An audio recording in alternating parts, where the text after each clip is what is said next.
நம்ம மதுரைக்கு வருவோம். மதுரையில என்னடா மேயர், அது கார்பரேஷன்ல 300 கோடி கொள்ளையா? யாராவது எதிர்பார்த்தீங்களா? என்னடா கவுன்சிலரா நின்னாங்க, ஜெயிச்சாங்க, கவுன்சிலர் போய் மேயர் ஆனாங்க. மேயர் 300 கோடி எங்க இருந்து வந்துச்சு? வரி கட்டுற, நீங்க வரி கட்டினீங்கல்ல, அந்த வரியெல்லாம் கட்டாம அதுக்கு ஒரு பில்ல போட்டு வேற பில்ல போட்டு 300 கோடி வரி கட்டினதுல மட்டும் அடிச்சு விட்டது. இதை பிடிச்சது யாரு? உள்ள கட்டிங் சரியா போகாம இவங்களே போட்டு கொடுத்து பிடிச்சது. மூர்த்தி போட்டு கொடுப்பாரு கோவ தளபதி பிடிஆர் போட்டு கொடுப்பாரு. இதான் நடக்குது, வேற ஒண்ணும் இல்ல.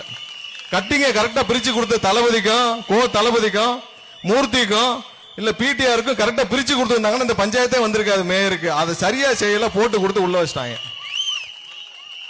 அப்ப இதுக்கு முன்னாடி இருந்த மேயரு உத்தமரா? அவரும் இப்படிதான். அதுக்கு முன்னாடி இருந்த மேயரு அவரும் இப்படிதான். ஆனா அடுத்து தளபதி ஆட்சி வந்த பிறகு ஒரு உங்கள ஒருத்தர் மேயரா வருவீங்க. சுத்தமான அரசாங்கம் இருக்கும்.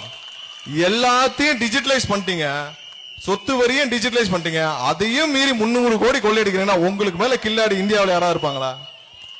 எல்லாத்தையும் டிஜிட்டலைஸ் பண்ணிட்டீங்கல்ல, அதையும் தாண்டி ஒரு மாநகராட்சியில இங்க உட்காந்து 300 கோடி கொள்ளையடிக்கிறீங்கன்னா அப்ப எவ்வளவு பெரிய கொள்ளைக்காரங்களா இருப்பாங்க?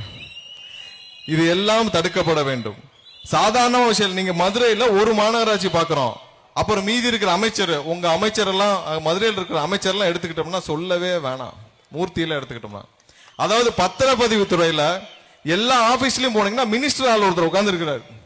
கேட்டா அவர் மினிஸ்டர் ஆள், மினிஸ்டருடைய கட்டிங்க வாங்கி அன்னைக்கே கலெக்ஷன். நீங்க மக்கள் பணிக்கு கூட இவ்வளவு சுறுசுறுப்பா வேலை பார்த்தது இல்ல.